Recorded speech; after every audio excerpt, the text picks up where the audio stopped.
Hello, welcome to Spiritual Light. It's Wednesday. It's a pleasure to be here again in the studio to talk today about we should never judge. Hello, Elsa, welcome. Hello, Charles. Hello, Munir. Hello, Charles. Hello, friends. Hello, Sila. Hello, good spirits that we never judge. Thank you, Munir.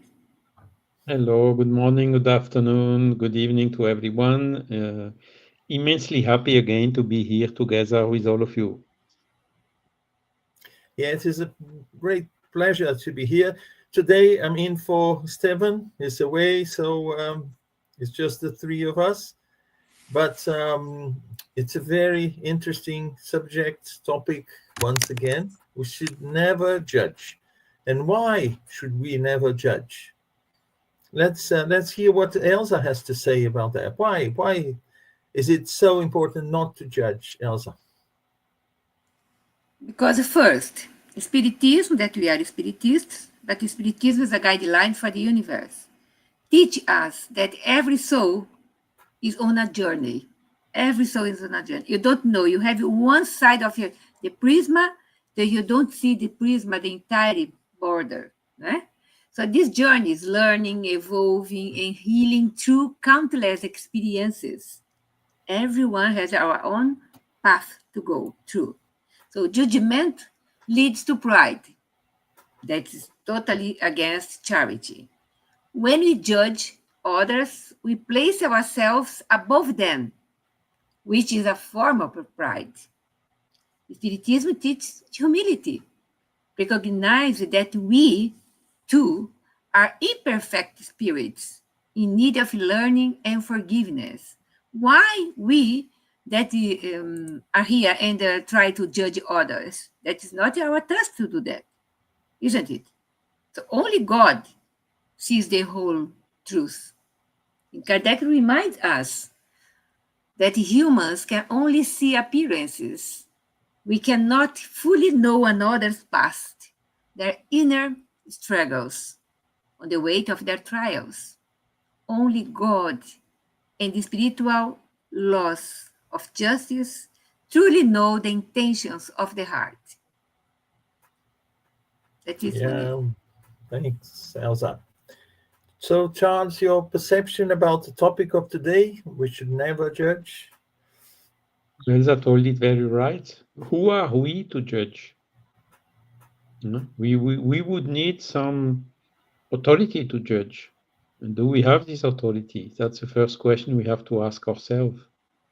And there are very good examples given by Jesus, when he was with the woman who has been taken in adultery, isn't it? And there it is written we have to stone her, and so Jesus arrived at that moment. So it was again, how to say, difficult situation for him, because either he would deny the law of Moses, or the lady would have been killed. And his reaction, he even wrote some letters in the sand with a stick, as it is told in the Gospel, which can be seen as an antique way of psychography. And his answer was really the best one. He said, "The one who has no sin should throw the first stone." And all of them went away. So this is containing the whole of this story, isn't it? Who are we to judge? So sometimes I ask myself, because we have judges in the courts. It's a profession. What is their authority? Well, first, they have a very bright, deep knowledge of the laws. And in fact, the role of a judge is to apply the law. He is not making a personal judgment. He's just looking to the facts, analyzing the situation, comparing with the law, and applying the law. So it's also not a moral judgment. It's not a profession. And this is exactly what Jesus told. Do not judge others, because you will be judged in the same severity as you judge the others. It's also the speck and the beam in the eye. So we see always the beam in the eyes of the other, but never the speck in the eyes of the others, but never the beam which is in our eyes. So that's a little bit about it. Yeah, I think judgment, when we judge other people, we are actually showing the amount of pride and selfishness we still have, because we place ourselves, as Elsa mentioned, above them, with the power of a judge, that we have in courts, considering that we know what we know is the right way to do things, to behave, as if we, had all the knowledge required to evaluate other people, their behavior. So I think, yes, it is. It shows a lot of pride and a lot of selfishness on the part of those who think they can judge other people.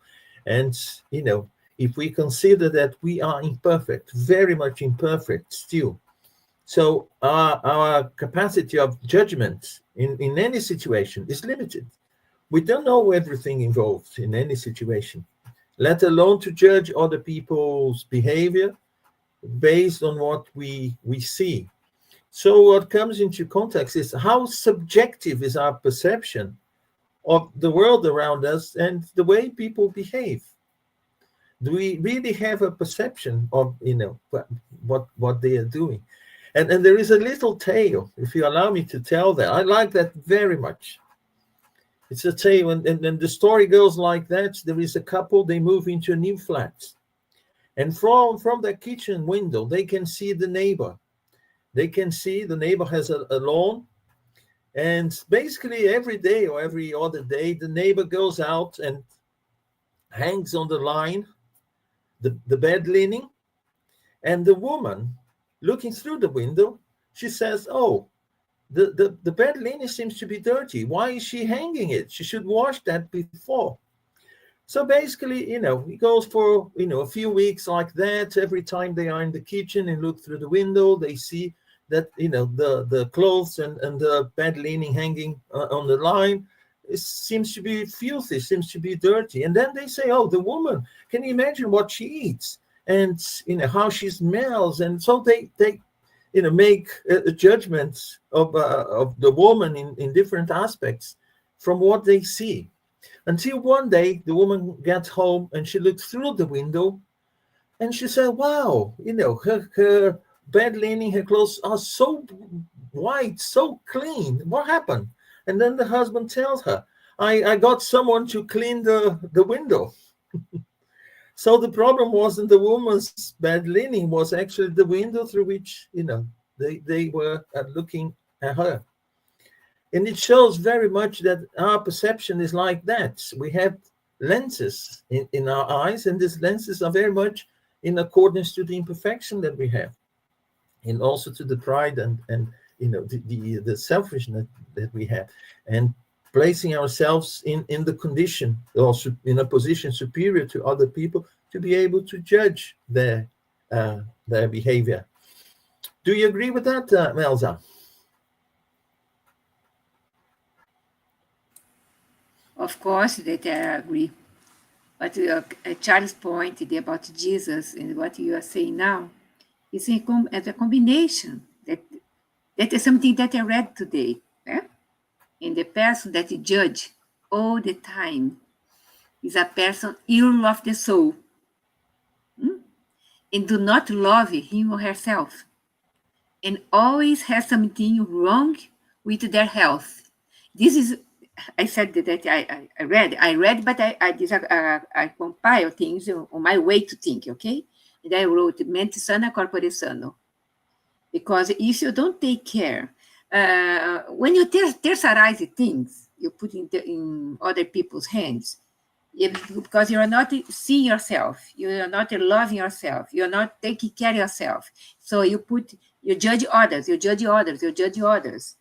in a way that you are running from you in order to say things and gossip, because people that normally judge has this habit to judge others.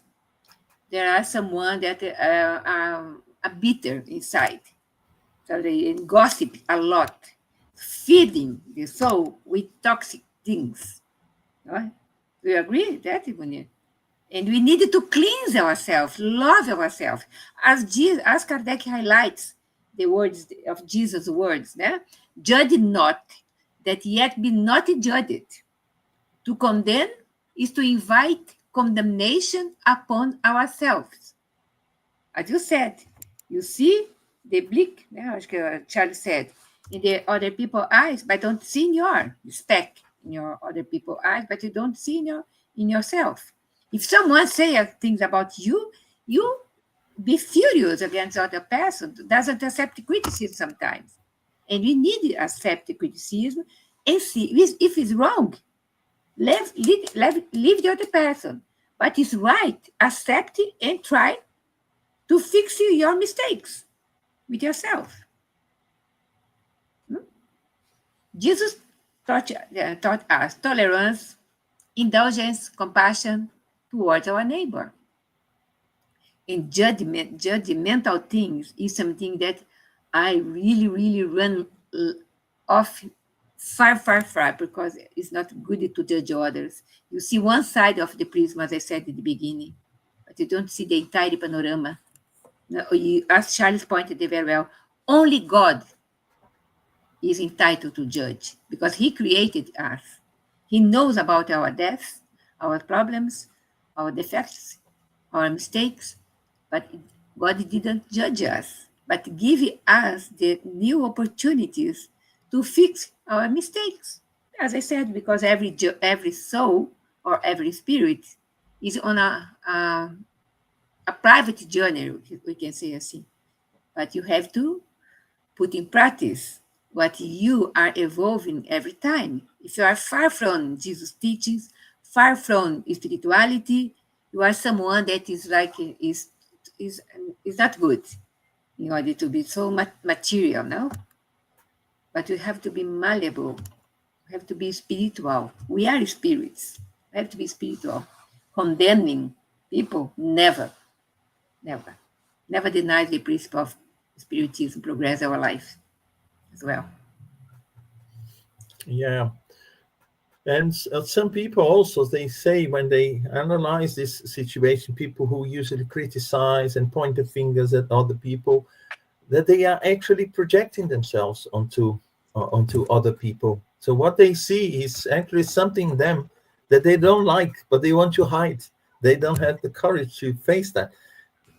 What do you think, Chance? It's the speck and the beam. Huh?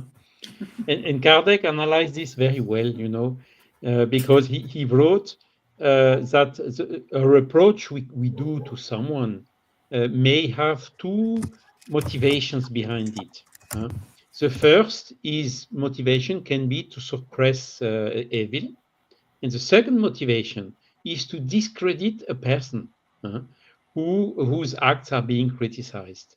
So the second one is really never an excuse. We should never ever try to discredit or to talk badly about someone or to project our own problems onto the others.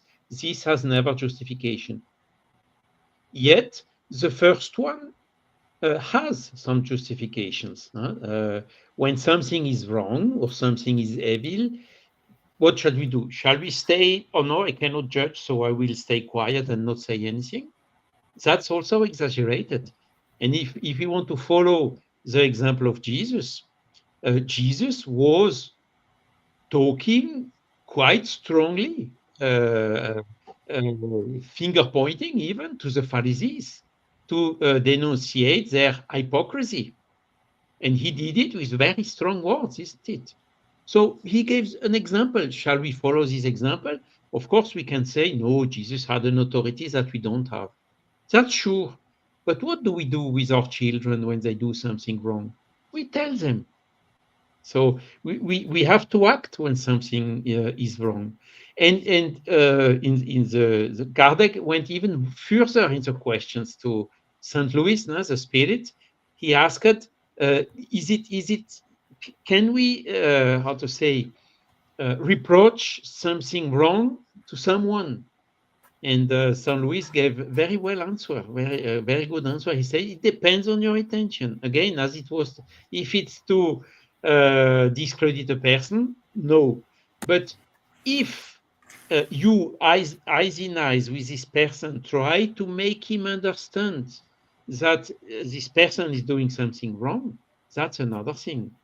And he goes even beyond that. Can you tell it publicly, not only between four eyes, as we say in French? And Saint Louis says, again, it's a question of well understood charity. If this person is jeopardizing a lot of people, you should put priority on the lot of people being jeopardized and not on the one jeopardizing them. So this is even calling us to denunciate some people, a person who is mistreating children or animals or doing really something wrong, harming a lot of people.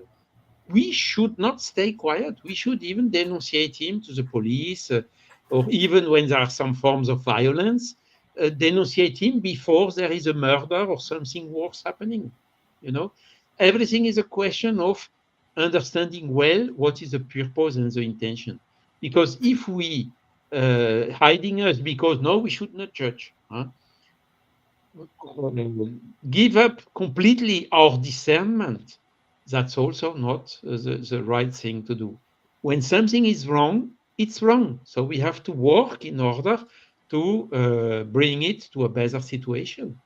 And this happens everywhere. I mean, when someone or even some organization or whatever is behaving wrongly, we should not stay silent. Because Einstein told, amongst others, that the world is like it is, not only because of the people doing evil, but because of all the people seeing the evil being done and staying quiet, not reacting to that. So this is all illustrating, okay, we should not judge morally, we should first judge ourselves and whatever, but we should also not stay completely out, huh? Because otherwise it will take a very long time for the things to become better on Earth, and we should bring a small contribution to that. Yeah, well, I was going to bring into our discussion is actually the fact, that asking if we should condemn the behavior or if we should condemn people, and you just answer that, Charles, because we shouldn't judge people, but yes, we need to judge conduct. We need to judge behavior. Because as you said, if we don't do that, and if we don't act in order to neutralize the evil, then we are being complacent. And, so basically evil will just spread itself. And what are we doing here? So we are not putting forward what we believe, what we consider to be the right thing to do. But we don't fight people. We, as you said, we fight evil. We find what is wrong, of course, in the proper way. I want Fighting, to when say, you say fighting, Munir, yeah, it's not fighting violently. no, It's yes, fighting with arguments, with statements, but never ever with violence. no, fighting with our virtues, using our virtues, and through it, as you said, with arguments, with good behavior. Behavior is also a good way to to fight what we consider to be wrong. We have here with us, yeah. Go on, Elsa. Then now, no, I was thinking, for example, a practical example, né? In our daily lives, okay? But for example, someone write things against me. They tell to others, Elsa is a liar, blah, blah, blah, blah, blah, blah, blah, blah. My role, as Spiritism teaches us, and Jesus teaches us, is a charity, not judgment. So I don't judge this person that is against me. I don't say this person is my enemy. No. I can say for me, it's not true what he's saying, so I don't be bothered. If it's true, as I said before, I put attention and try to. Even that is not good what the person is doing.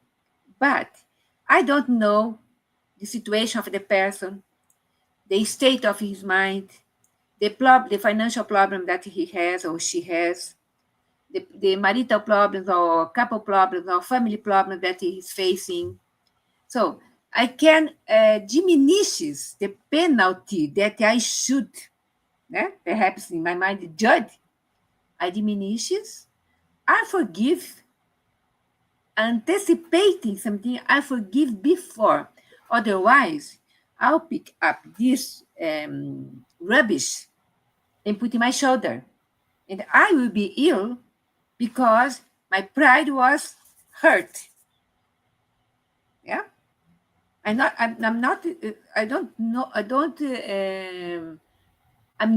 what this person is saying. I know about myself. I try to do my best. So leave it outside. Because most of the time, when we judge others, we are wrong. We are wrong. If you incriminate someone, gossip against someone, make someone lose their job, for example, because in my judgment, I try to do this to save something, to save the job, etc., or other people, I will be wrong because later on, when I put my head in my pillow during the night, my conscience will say to me, you did wrong. Because in the gospel, according to Spiritism, in chapter 10, blessed are the merciful. The Spirits emphasize that indulgence with others' faults is an act of charity. To forgive, understand, and help is to serve God's will, not to accuse or condemn. In a practical way, we should never judge, because judgment belongs to God, as we pointed many times here. Our task is not to condemn, but to love, understand, and help. By practicing charity of the heart, we lift others and ourselves. Sometimes we do a fraternal talk or fraternal dialogue or fraternal assistance, and you are listen. And in your mind, if you pick all these things, I can be very, very cross with the person sometimes.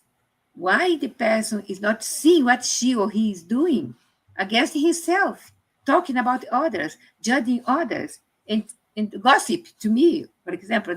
I think to me not to say other people, but my own way to live.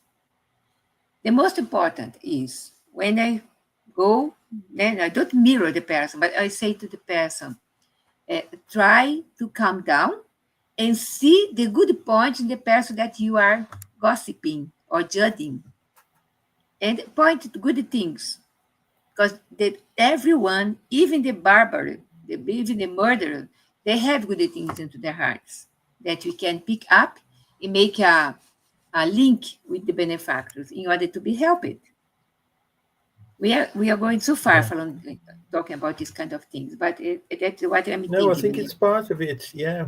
And some people say, in order for us to understand why certain people behave the way they behave, instead of just judging them, we should not only place ourselves in their shoes, but that is not enough, just because then we would be judging or evaluating a situation from our perspective. You see, our lenses, our eyes looking from their shoes, but still evaluating their reaction or their action, actually, according to our perception of things. But we have to go even deeper. And have we gone through the same experience they went in the past? Are we in the same situation and under the same conditions that they are? oh, I can face that very easily. But can they? What's their background? What have they suffered before that? So that's why when we judge, we never have all the elements in order to make a good judgment. As Charles said, as a judge in court. A judge in court, he has to know the law from top to bottom, every one of those, and shouldn't get involved emotionally. He should just analyze and say, is it according to the law or not? And not just say, oh, I believe, I think, oh, someone told me that. No, he has to, get to that. So for us to do that in terms of people's behavior, people's acts, we need to know a lot about what they are going through, their previous experiences. We don't know. So, and Jesus was very wise when he said, don't judge. He gave that piece of advice to the ones judging, because he could have said, oh, forgive those who are judging you, because they know they know not what they are saying. You see? No, but he said to the ones judging. Why? Because with the same ruler that we judge other people, we are going to judge ourselves. We know, for instance, when we get to the spiritual world and finally decide to face ourselves, our shadows, our imperfections, then we are going to judge ourselves. Our conscience is going to judge ourselves. How? With the same strict way that we judge other people. I may not face my imperfections when I judge other people and even feel the pleasure of exposing them. Oh, you see, he was caught. I was not. I'm hiding. My imperfections, my shadows are there, hiding. And no, but I would probably behave in an even worse way. But when I finally face that, my conscience is going to judge me with what measure? The same that I used to measure other people. So that's why Jesus told us who judge, don't do that, because you will be judged by the same measure. And who is going to judge us? Ourselves. So it is actually not to judge other people, it's a therapy for us, and not for those who are being judged. They may well understand themselves. They may even be superior to us in spiritual development. And they have the courage to expose their imperfections, something that we haven't. And I hide my imperfections, and I'm the first one to criticize other people because my imperfections, they bother me, but I don't want to see them. I don't want to accept that. I don't want to face them. I don't want to trouble myself to get rid of them. And then when we see someone who shows very clearly, oh, I can't do that. No, I'm not very reliable, so don't trust too much. And so the person is showing who he or she really is, and is not hiding that in the shadow. Whereas we, ready to criticize everyone, ready to gossip about everyone, we are in fact suppressing our imperfections. And as Charles mentioned, when they wanted to stone a woman accused of adultery, and Jesus said, the one who has no sin cast the first stone, meaning who is the perfect one here? Who is the one capable of making the right judgment and then, giving the punishment to her? And then went away, showing that, well, we are imperfect, very much imperfect. How can we put ourselves in a position of judging other people and their behavior? You see? So, yes, he was actually doing something good for those who judge other people and not for the ones judged. And you can raise a lot of other questions, isn't it, Munir? If the woman committed adultery, there is a man also who was there. Indeed. Where is he? Is this fair? It's not, of course. It's not fair. Yeah. So these are all the things we need to take into consideration. Huh? Do we, as you told, we are not perfect. So sometimes the people catch us hey, but you did that or did this. So how do you react when someone is finger pointing you? What is the best reaction? To shout or to go on the same level? It will be immediately a fight. What is best also a reaction which is not best is you lose completely your self-esteem and go into deep depression. It's also not good. Yeah. So the best answer is to say, yes, indeed, you are right, to be honest with ourselves and with the other, and then trying to find out, okay, I'm not perfect. I did a lot of mistakes in the past, but I'm doing efforts in order to stop doing these mistakes. Or there are some mistakes I did in the past that I don't do anymore today. Is to answer honestly, because nobody became perfect from one day to the other. Only God is perfect. So we have all these imperfections, and this we have to be totally aware. We have all, maybe not a beam, but at least a speck also in our eye. So we have to have this present in our mind all the time. Because if you do what you condemn in the other, you lose totally your authority, isn't it? Do what I say, but don't do what I do, we say in French. I think it exists also in English, isn't it? Yeah. You lose totally your credibility. And with reason, with good reasons. So that's also what is behind it, okay? We need to be humble. We are not perfect. Some things we understood already. We can maybe help someone in stopping doing evil in one or the other way. But at least we need a little bit authority. If we want to help someone in stopping doing something bad, if we do this thing bad, it doesn't work. We have first to stop ourselves doing these bad things, and only then is we have a little bit authority, and we cannot impose it to the other, but at least invite him to reflect and to think about, and in our case, show and lead by example. That is what Yes. gives us the authority, not to judge, but to help the others in stopping doing bad things. I think Yeah. Charles already answered some question. There's a lot of questions, Munir, in the comments. Yes, I'm going to read. I was going to say hello to Marta Encarnação, to Sila, to Faye Waddington. Hello, Faye. Who else is here with us? Juana. Also, so let me start with the first question first. Here, Sila said, because in Spiritism we believe in past lives, we cannot judge others because we probably committed the same or worse mistakes in previous lives. It makes us immoral beings when we judge. Yes, that's what we've discussed. Indeed, we have a lot of imperfections, and to consider ourselves above other people, to be able to judge them.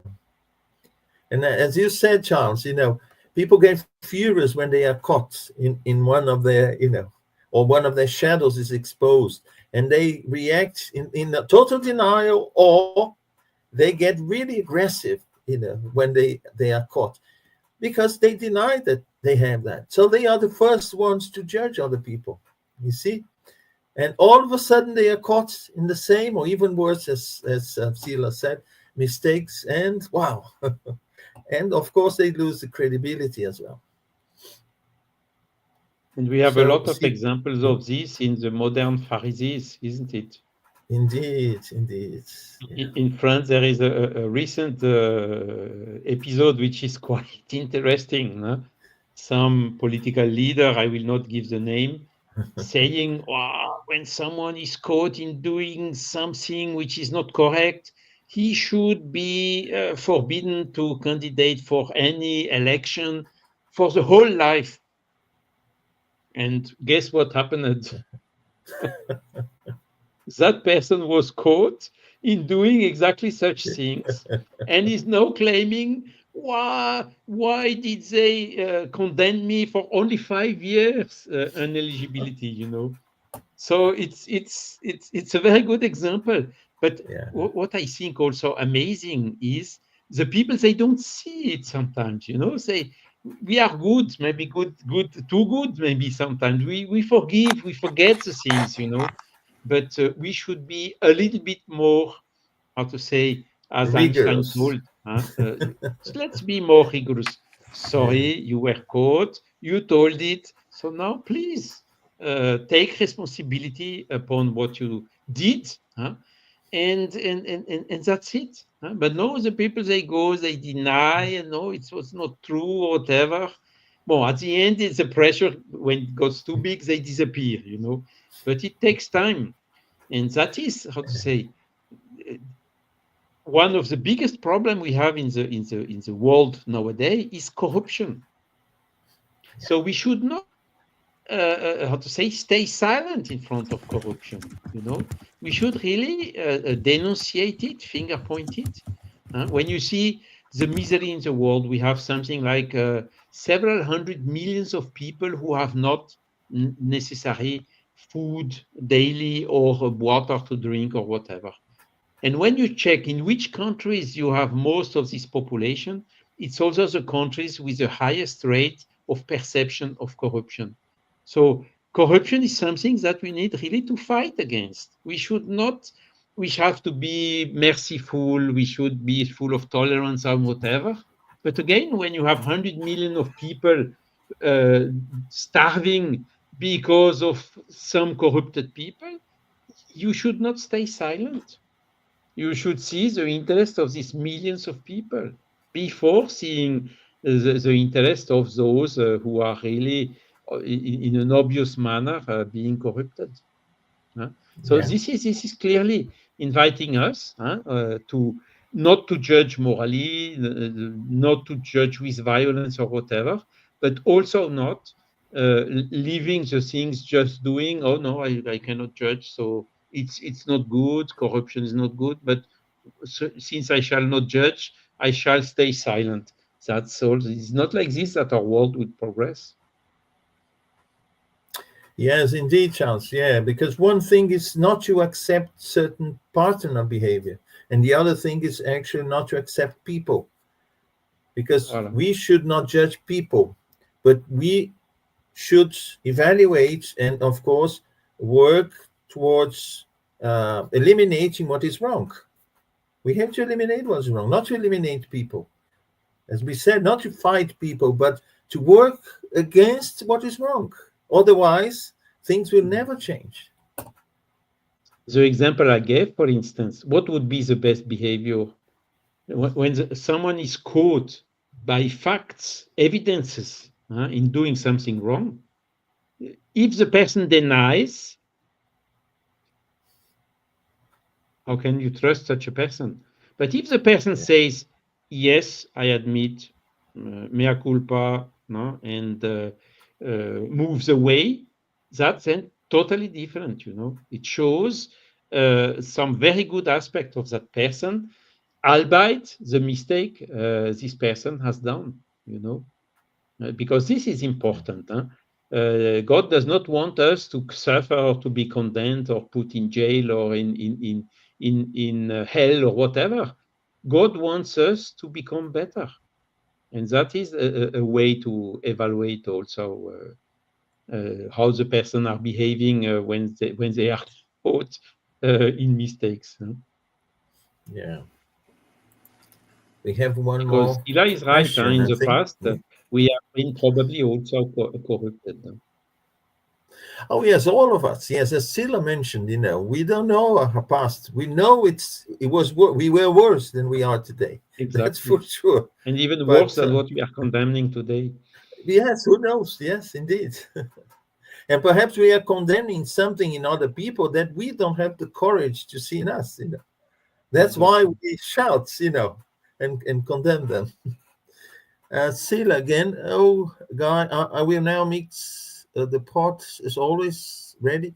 How about when we have intuitions about someone in a negative way, for example? I feel that the person is up to no good and we avoid the person. It is, sorry, how?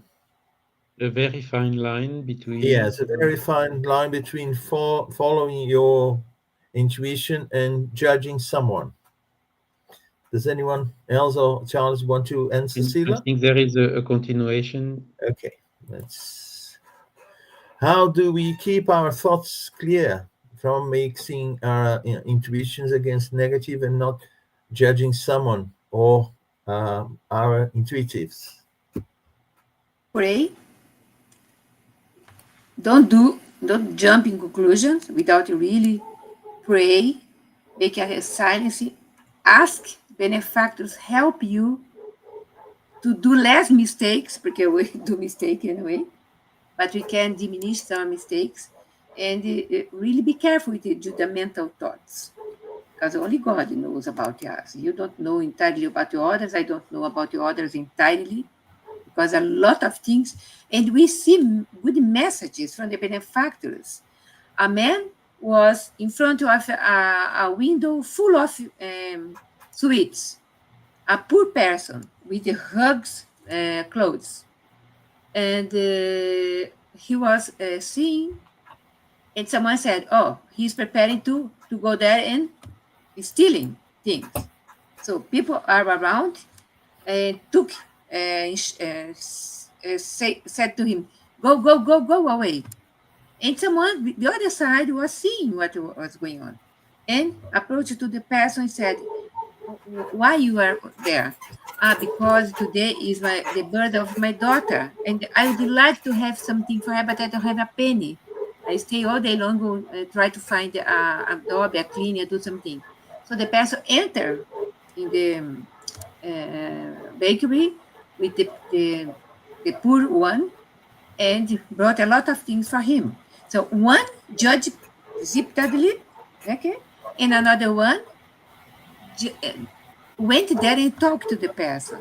So the best way, if you are bad thoughts against someone or bad intuition against someone, perhaps is a bad spirit good, giving to you bad intuitions. So pray for the best, ask enlightenment in order, and if you are in doubt, don't do it. Don't say anything. Don't avoid the person. The person probably is in need of something, in need to talk, and you can talk sometimes 5 minutes. You have already the panorama starting, showing to you what's going on. But I would like to, in this situation, I would do that. I myself. And maybe complementing, Elsa is right. Our intuition can mislead us.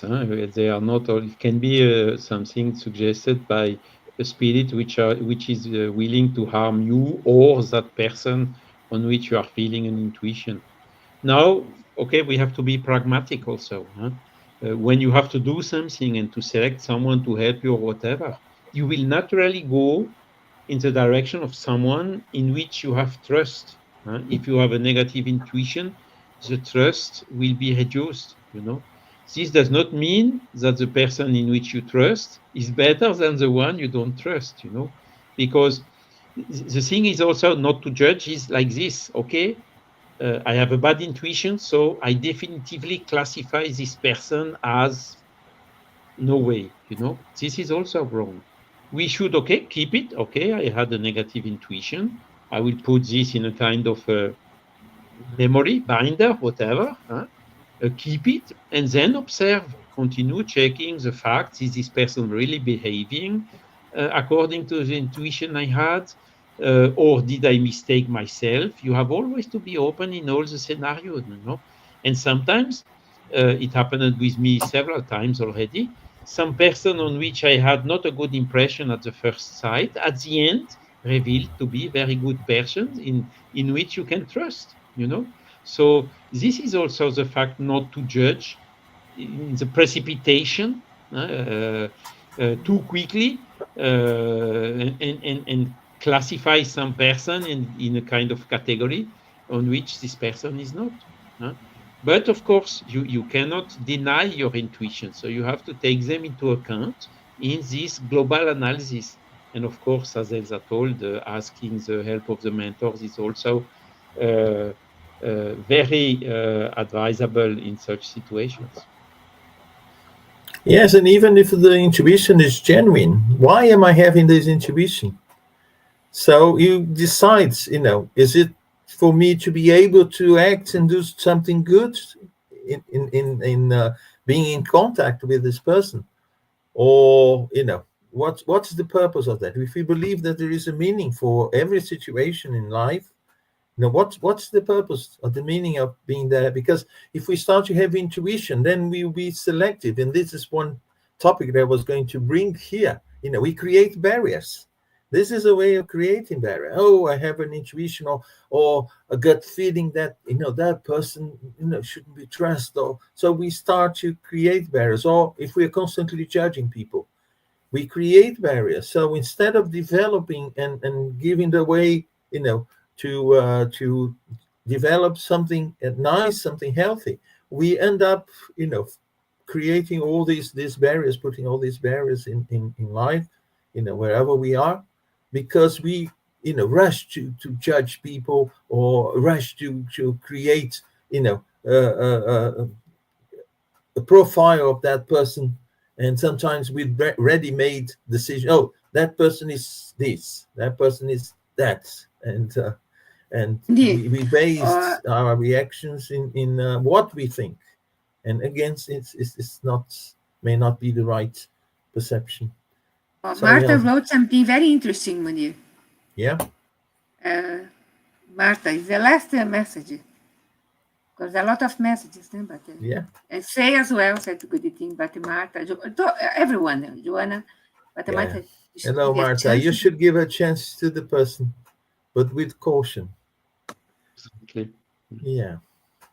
Not fight the person, but also be pay attention to the situation as such. We should prevent evil, that's for sure. If we see that evil is about to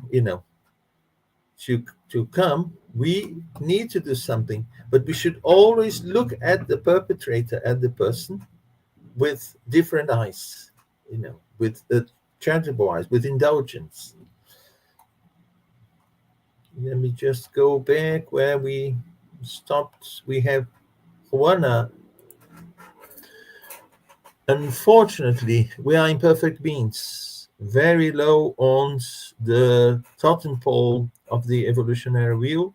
We are still in second grade, in process of passing into third grade, so judgment abounds at a daily level. Yes, we are still very backwards in terms of a spiritual scale, and we are in no position to judge. And that's why Jesus told us about, Kardec told us about, and we are just transmitting what they told us about in order to refrain a little bit these excessive judgments. Yeah. And preventing our selfishness and our pride to, yeah. How can I do it? I did something wrong here? No. Sorry. You just brought, the comments by Faye. Okay. Yeah. You were going to say something, Elsa? No, I'm reading here the comments. I see. So Faye says, I feel that there is a difference between observing what is collective lawful and ethical and applying one's personal views or beliefs as a measure of judgment. Does that make sense? What do you think, Elsa, Charles?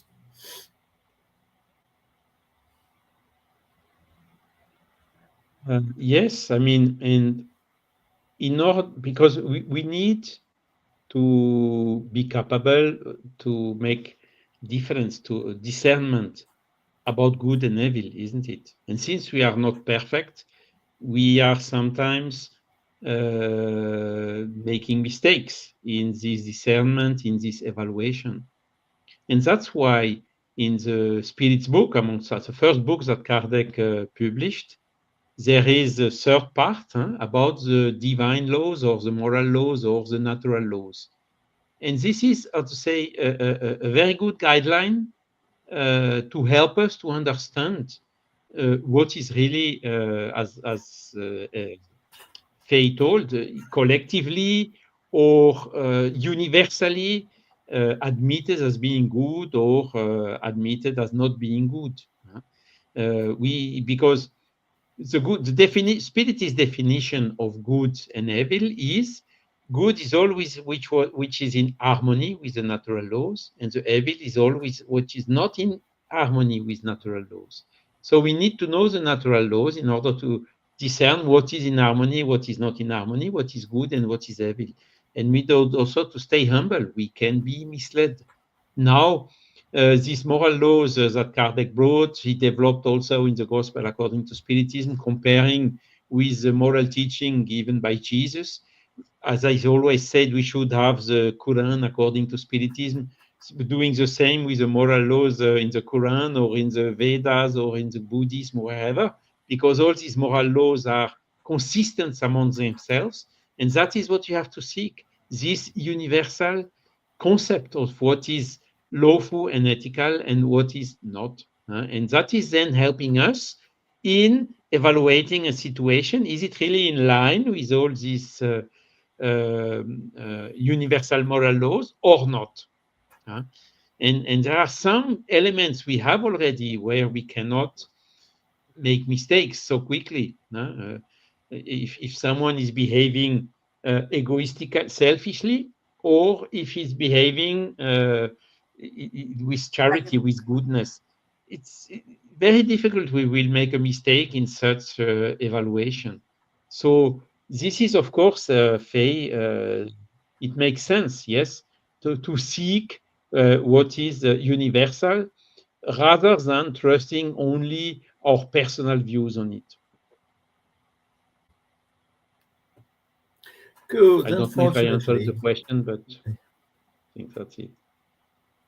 Yeah, we are running out of time, so we haven't got time to read all the other comments, but I want to thank Stila, Marta, Werner, Faye for their comments. They were very active here, participating a lot. That is good. Really good. It's a shame. Yeah, we are running out of time, but I want to thank all of you very much. Let's go to our announcements now. Right. We have the series Ernesto Bozano 2025. This first Sunday of September, which is the 7th of September, we will have the talk by Dr. Shani Martin. She'll talk about the work Thoughts and Will from Ernesto Bozano. That is on the 7th of September, 7 p.m. So I hope you be with us there. If not, you can always watch later. Next week, Spiritual Light, we bring here our dear friend Dan Assisi. He'll be talking about caring mind, body, and spirit. So I count on you all to be here with us to make all these wonderful comments, please. So see you all next Wednesday. On the 22nd of September, 7:15 p.m., the Allan Kardec study group invites you for the talk Overcoming Effective Challenges by ERC, and the lecture will be in Portuguese but with English interpretation. So all invited. I also invite you all to watch the talk given by Edir Paixão. That was on the 30th of August. It's entitled Valuing Life, and Buzz invites you to watch it, because it's part of the Yellow September, the month of suicide prevention. So please, it's very, very nice, very interesting. So spend some time and watch it, please. I'm sure you'll not regret. We have a study group, has just started again for the second time. It's the Mediums book online study. every Saturday, 10:30 a.m. UK time. It's coordinated by Charles Kempf, who is here with us, Guilherme Dias, and myself, and all invited. So we use Zoom platform for the study. Everyone, welcome. We also have the Spiritist magazine. Here you have the webpage, the link to the Spiritist magazine. And I also invite you to visit the Facebook page of the Revue Spirit. And this quarterly edition is about Camille Flammarion. He was the author, the Spiritist author, or author, I would say, from the series last year. It was about Camille Flammarion. And then this year, this issue of the Revue Spirit, you have Camille Flammarion at the cover. So I invite you all to go to the Facebook and have a flavor of the review, and you can always subscribe to it. Finally, we want to thank Kardec Radio for all the support and to help us bring spiritual light to you all. That's what we had as announcement for today. So hope to see you all in these events, these forthcoming events. I want a final word from Elsa regarding our topic of today. We should never judge. Yes, that's my phrase that I put everywhere. Never judge. It's always against ourselves. Everything that we do against the others comes to our mind and stay. The others going, evolve, and we stay with the rubbish that we hold in ourselves. So never judge. God bless all. Thank you so much. And the benefactors be in your home and stay with you all. Okay, until next week. Thank you, Elsa. Charles, your final words, please. Thank you. I'm also reading all the comments. It's very interesting. The topic was motivating a lot of you, and we are happy for that. And yes, so hopefully we could bring some light on this topic. And as I can see from the comments, it has been quite well understood. So thank you again for this opportunity for having us. Thank you, Charles. Before we go, I just want to say that when we judge other people, we that fact actually tells more about ourselves than about people who we are judging.